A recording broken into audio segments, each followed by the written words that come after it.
नमस्कार, मैं ओमदेव। आज हम हैं दिल्ली में, हमारे साथ हैं जेएनयू स्टूडेंट यूनियन के अध्यक्ष नीतीश जी। नीतीश जी, आज आपने पब्लिक मीटिंग की है दिल्ली के कॉन्स्टिट्यूशन क्लब में नजीब को लेकर। 9 साल हो गए हैं, नजीब का भी ये सुराग नहीं लगा है कि वो किस हालत में हैं, जीवित हैं, अमृत हैं। पूरे मामले को आप किस तरह से देखते हैं? नहीं, पहली बात तो हम ये कह देना चाहते हैं कि वो जीवित हैं और उसको ढूंढने की लड़ाई 9 साल से हम लोग लड़ रहे हैं। और यही बात आज हम लोग कहें कि जिस तरीके से कोर्ट ने क्लोजर रिपोर्ट एक्सेप्ट किया, उस चीज़ को चैलेंज करने के लिए और सड़कों की लड़ाई हम लोग लगातार 9 सालों से लड़ रहे हैं।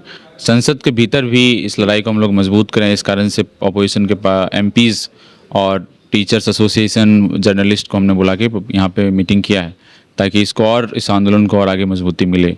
और हमने पहले ही दिन से कहा, जिस तरीके से दिल्ली पुलिस ने, सीबीआई ने जो इंक्वायरी किया, वो ढूंढने से कम उस पूरे केस को दबाने की एक कोशिश उसमें साफ तौर से दिख रही थी। और उसके खिलाफ हम लोग ये आंदोलन लगातार लड़ रहे हैं और उस तरीके से ही इस पब्लिक मीटिंग के जरिए उस आंदोलन को और मजबूत हम लोग करना चाह रहे हैं। बतौर स्टूडेंट आप कहाँ देखते हैं नजीब साहब को? आज कैसे होंगे, किस हालत में होंगे, क्या सोचते हैं आप अपने अंदर? अब जब इस चीज़ को हम लोग लगातार सोच रहे हैं और ये एक प्रकार का बेचैनी देने का ही सवाल होता है कि 9 साल से कोई जिसको गायब किया गया है और कहाँ होंगे, वो किस हालात में होंगे।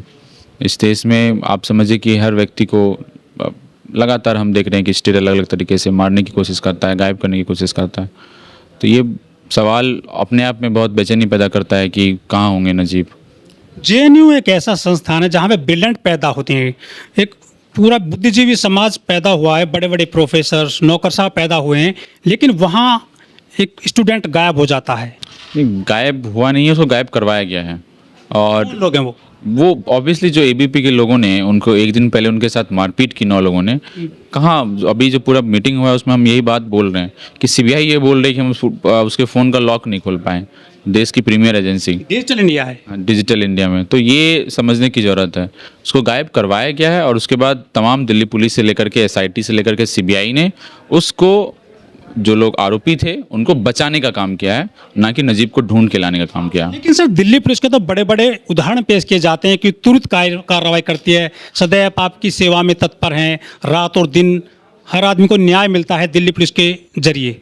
क्या सोचते हैं दिल्ली पुलिस के बारे में? वही तो मैं बोल रहा हूँ ना, त्वरित कार्रवाई होती है जब उमर खालिद को जेल भेजना होता है। त्वरित कार्रवाई होती है जब दिल्ली में जब सीएनआरसी के जो प्रोटेस्ट आयोजित करते हैं, शर्जील इमाम, मिरान हैदर, इनको जेल भेजने की जब कार्रवाई होती है, या जब हम नजीब के लिए प्रोटेस्ट कर रहे थे तो हमको जेल भेजने में त्वरित कार्रवाई होती है। लेकिन नजीब को ढूंढ के लाने में कोई त्वरित कार्रवाई नहीं होती है।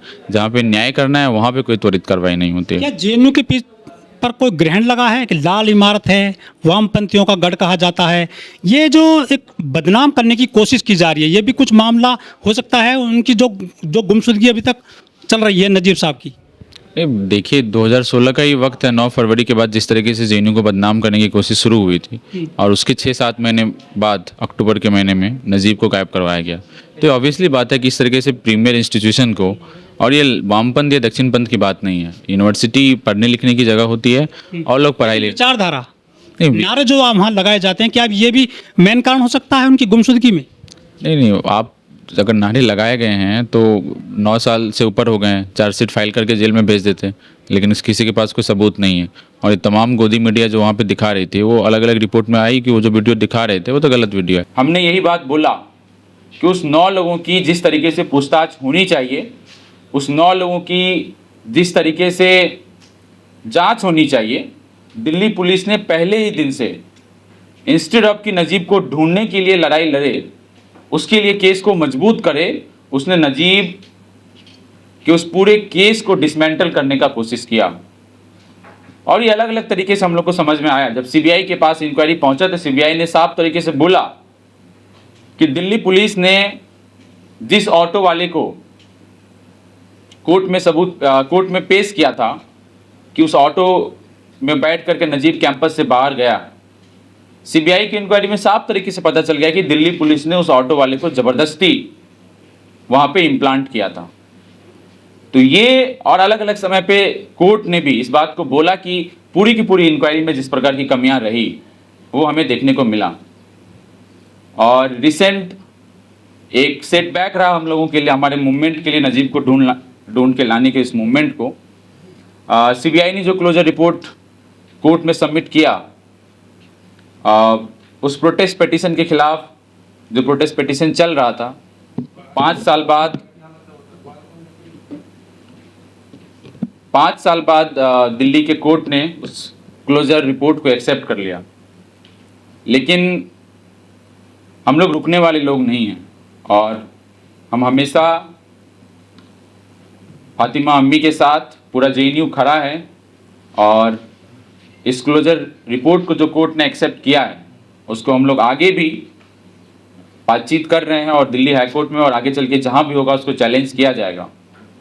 और आज के इस मीटिंग को बुलाने का मकसद भी यही था कि एक तरफ हम लोग सड़कों के आंदोलन में हमेशा रहे हैं, लेकिन इसके साथ साथ ये आवाज़ संसद के भीतर भी गूंजे और इस कारण से आज कॉन्स्टिट्यूशन क्लब में इस मीटिंग को बुलाया गया है।